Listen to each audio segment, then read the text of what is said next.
Hello, Hi, how are you? good. How are you? I'm all right. Look at us doing a bit of rough realities and revelations. Our podcast. I know. Oh, Mhm. I was thinking, I don't want to bother asking you because I'm about to go into a soapbox topic. Another one. And yeah, another soapbox. Well, One, I haven't done one yet. one of your one soapboxes. I think you have. Have I? I think you have. Hmm. Anyway, well, probably because you hear them a lot. But I want to go Yeah. straight into it. Okay, so which one is this? Because you're always like, oh, this is the one thing that I'm really passionate about. So what's this? What's this one thing? I would like to talk about with you because it's Pain Awareness Month. Mm-hmm. And I thought, oh, I can talk about a soapbox one, Mm-hmm. which is ball throwing. Pull through it. Yes, excessive ball chucking Okay. and stuff. Mm-hmm. Because I'm going to try and contain myself and not go on like a 3-hour rant about it Okay. all. Yeah. I honestly think this is one of the things that we accidentally do damage to our dogs with and we don't even realise because Mm-hmm. we think it's something that we're supposed to do with our dog. Right. Do you follow me? Yeah. So what you mean? Like what are you actually talking about? So I'm thinking, I don't think there's as much awareness as a lot of, it's not just me, other dog professionals are the same. Mm-hmm. So like other trainers have this issue, physios have this issue, vets have this issue. It's not stuck me in my head. Yeah, I know, but what are you talking about, the ball chucking? What is ball chucking? So ball chucking is when you have got soaked in to the idea that when you have a dog, Mm-hmm. they chase after balls or toys. Mm-hmm. So, anything. So like Fetch. But we don't now just rely on throwing it ourselves. Mm-hmm. We can buy tools. We can buy ball launchers now. Right. So like extreme fetch then. Yeah, right. Because I'm not on my soapbox about people who take a ball or a toy on a walk and throw it once, maybe twice on a walk, Mm-hmm. and the dog carries it the rest of the time. Mm-hmm. You people, lovely. Your dog's having fun. It's probably not injuring itself more than it needs to. Grand. I am talking about the people who, when I'm sitting in a car park in between classes or after a walk or whatever, I see people pull up, they just open the boot. They're not even out the car themselves yet. They've opened these boots. Mm-hmm. Dog's jumped out. They're faffing, getting their stuff ready. The dog's barking. It's going, hurry up, hurry up, hurry up. Then the last thing I see them remove from the car is one of the launchy things. Right. And I'm like, oh, am I rolling so hard? I'm sure my eyes are just going to pop out the back of me. Mm-hmm. The dog, with no warm up, is Mm-hmm. one of the issues. As soon as that person's got their gear out the car and they've got the launcher in their hand, as they walk round the back of the car, they just throw it. Right. And off the dog goes. Mm-hmm. They get the ball and then the dog comes back and again, they're probably still leaving out the blooming car park and then chuck it again. And I'm like, oh my God, do you know what you're doing?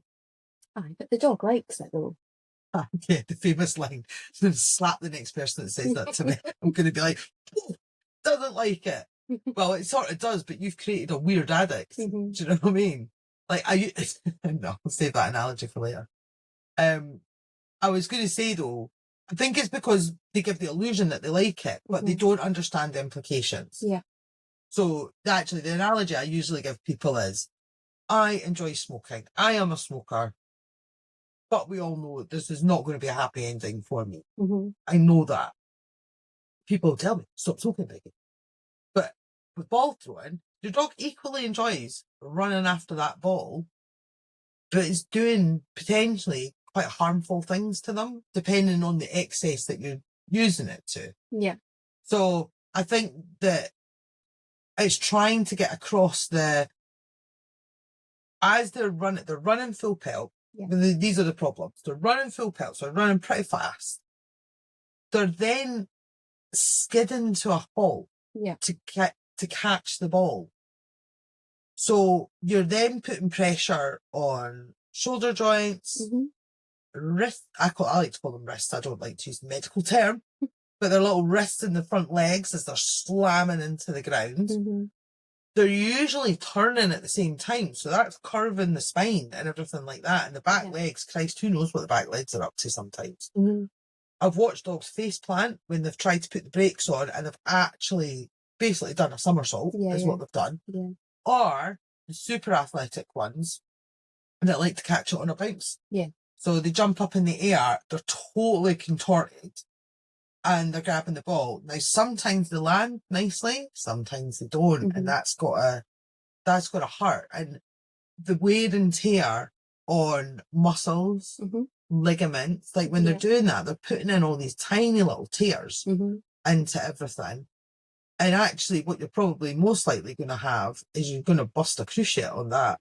So your cruciate is that ligament's on the knee. We can see your knee on the video, but yeah. That's true. I pointed to my knee, guys. That just to help me remember. Everyone on Spotify, she's pointing to her knee. Pointing to my knee. And when that snaps, oh my Lord. But also dogs that suffer luxating patella, so the kneecaps are slipping in and out. Yeah. Now, as somebody whose kneecaps do slip in and out, it's a horrible feeling. It's not a nice pain at all. They'll be slipping in and out everywhere. We just don't get it. If I'm honest with you, we just don't get it. We're not thinking. Nobody maliciously is throwing that ball. I will add. I know nobody is doing that. And I think part of the problem is that you could walk into any well-known pet supermarket right now and there would be 5 or 6 different ones available to buy. Some from companies that we know and love for other products. You know, they maybe do like, enrichment feeders and stuff that we, bang on about how good they are, but they also sell these ball chuckers. Yeah. And they're not coming with any kind of health warning. No, they don't tell you. So like one of the, people will just be thinking, well, that's what we do. That's okay. They're selling it in this shop that we all know and love. It's from this brand that we all know and love. Must be fine. Must be fine, but it's not. No. And if you're not in circles with dog trainers and physios and, and you're only at the vet once a year, you're potentially not getting this message from anywhere. No. And I don't know how to get it out more, to be honest. Other than I would be that person, Other than subscribe to our podcast. We'll hear about it all the time. I was thinking of being like those religious people that stand on the street and spout.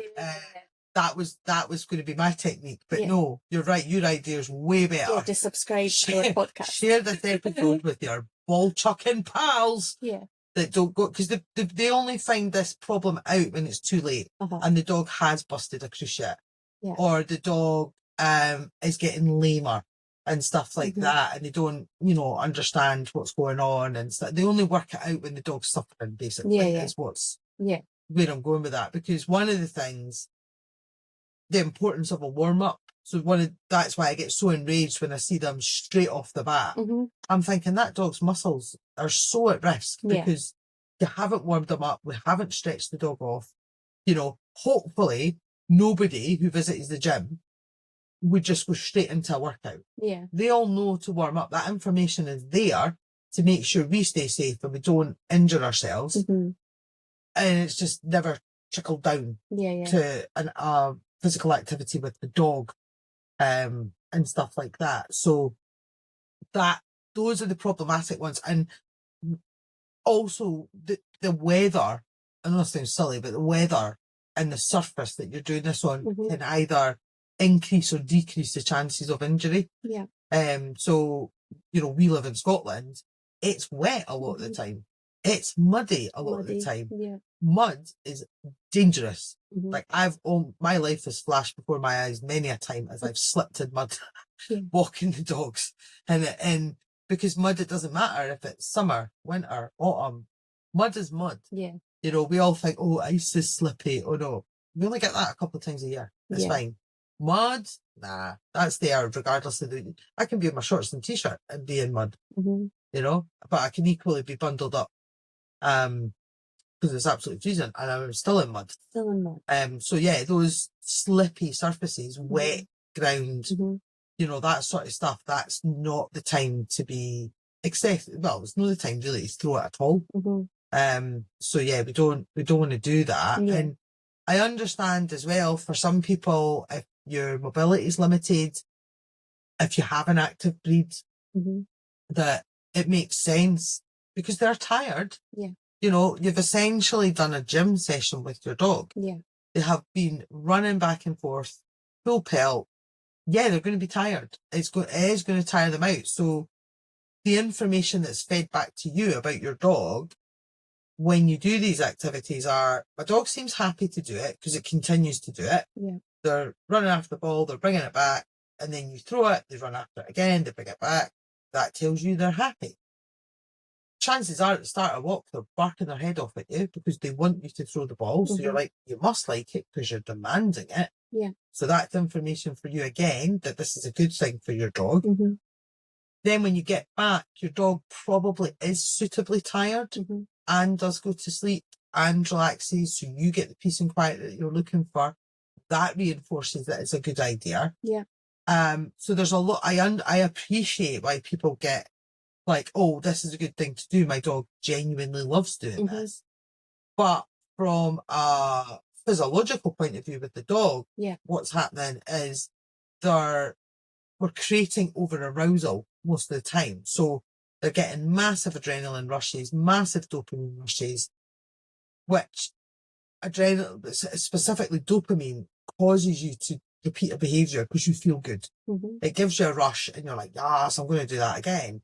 So the dopamine in your dog's system is telling them, do this again, which is why they run after it again. Yeah. Mentally, in their head, they might be going, don't really want to be doing this, but I'm gonna. So this must be causing emotional issues then, as well as physical ones for your dog. Yeah, because being in a state of high arousal isn't actually the best idea for a dog to be in a lot of the time. Their listening skills will become poor. Their decision making will become poor. So, I hear from people, they'll tell me when they're out with the ball, the dog ignores things. There's another reinforcer for you. When the dog's chasing its ball or carrying its ball, it doesn't go up to other dogs. It doesn't go up to people. Happy days. It's like a magic training tool that's meant you've had to put no work in and your dog just walks along. Great. That's why you'll do it again. But when they get so aroused, it can lead to them running off after wildlife like birds and rabbits and stuff like that because they're like, oh, someone else that's moved.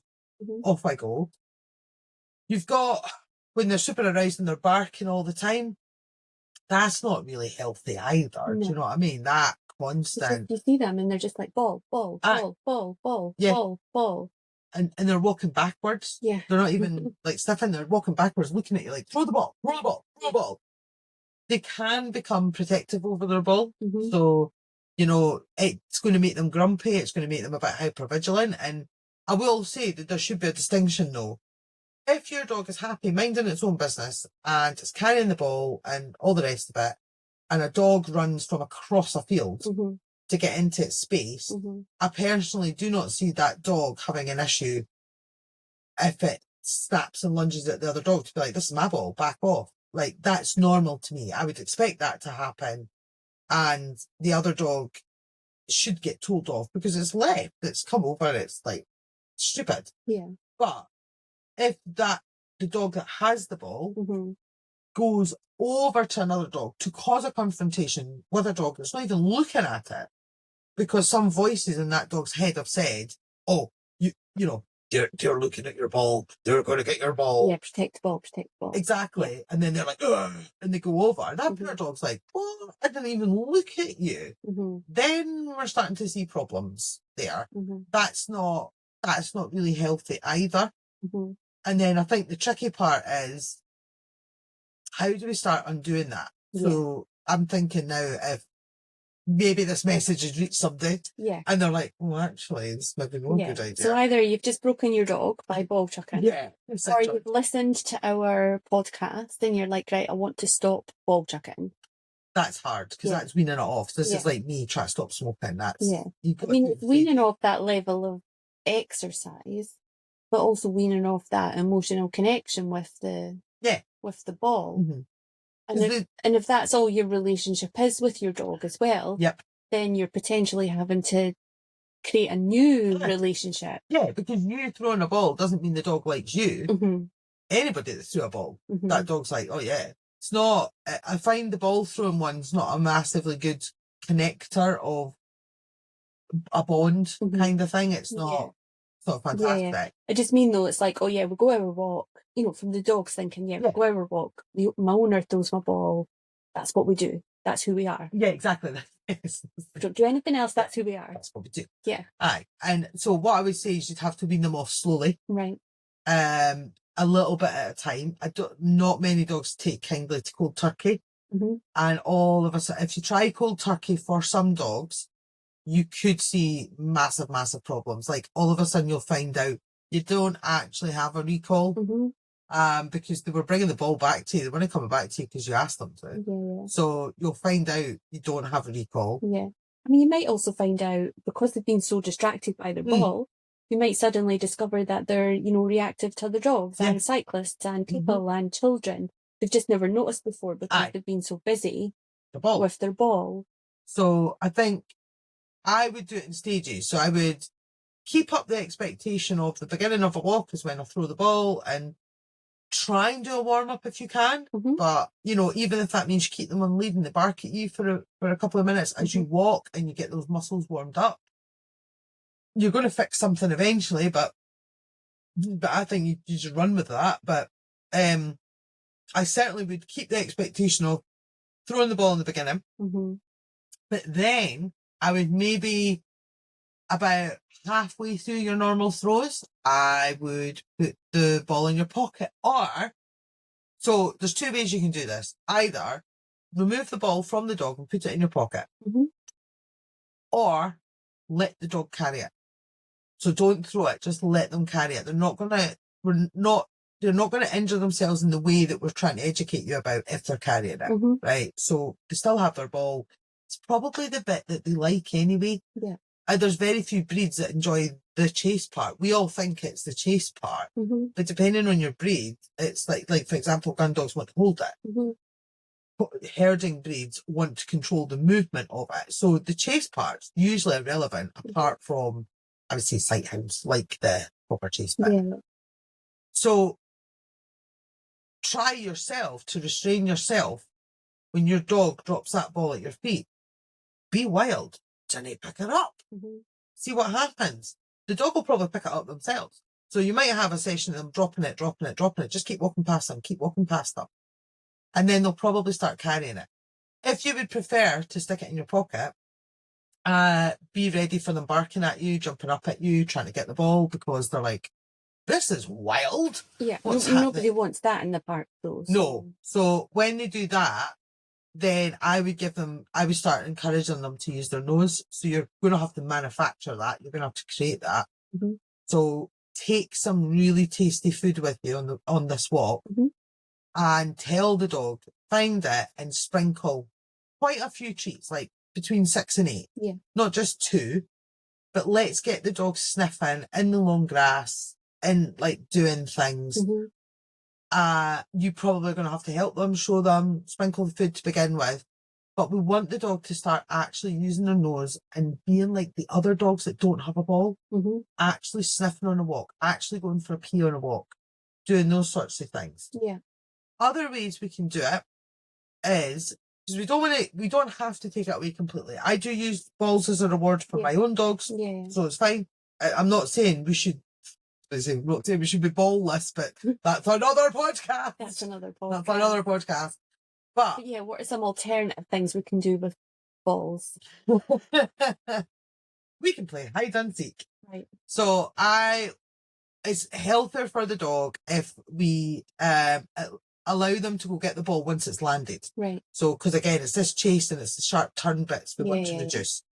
So what I'll often do with mine is they will be in a stay, in a wait, and the ball will be thrown into longer grass so they can't see it, they can't use their eyes, they've got to use their nose.